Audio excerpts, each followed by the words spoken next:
Hi welcome back to my channel Hiteshi cooking. ఈరోజు నా recipe రాగి లడ్డు చేసే విధానం అయితే చూసేద్దాం. నేను నెయ్యి చేసుకున్నాను. అందులోకి మునగాకు, కరివేపాకు, లవంగాలు అయితే వేసుకొని నెయ్యి అంతా తీసుకొని ఫిల్టర్ చేసుకున్న తర్వాత మిగిలిన మునగాకు, కరివేపాకు, లవంగాలు దాన్ని స్మాష్ చేసుకొని అందులోకి ఒక రాగి పిండి, ఒక స్పూన్ గోధుమ పిండి అయితే వేసి కలుపుకుంటూ వేయించుకుంటూ ఉన్నాను. ఇది కమ్మగా అయితే వేయించుకోవాలి. కావాలంటే మనం ఇప్పుడే కొద్దిగా నెయ్యి కూడా యాడ్ చేసుకొని వేయించుకోవచ్చు. చాలా బాగుంటుంది. ఈ లడ్డులో అక్కడక్కడ బెల్లము, కరివేపాకు, మునగాకు, లవంగాలు ఆ ఫ్లేవర్ చాలా అంటే చాలా బాగుంటుంది. పిల్లలు కూడా చాలా ఇష్టంగా తింటారు.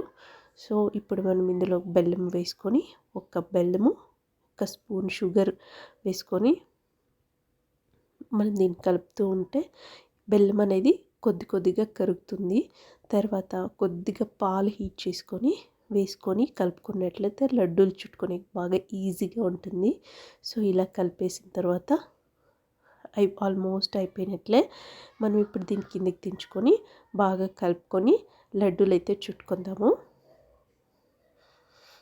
ఇది ఉడుగ్గా ఉన్నట్లే లడ్డూలు చుట్టేస్తే బాగా వస్తాయి. చిన్నగా మనకి ಯಾವ సైజులో కావాలంటే ఆ సైజులో లడ్డూలు చుట్టుకోవచ్చు. ట్రై చేయండి, చాలా బాగుంటుంది. సబ్స్క్రైబ్ చేసుకోండి.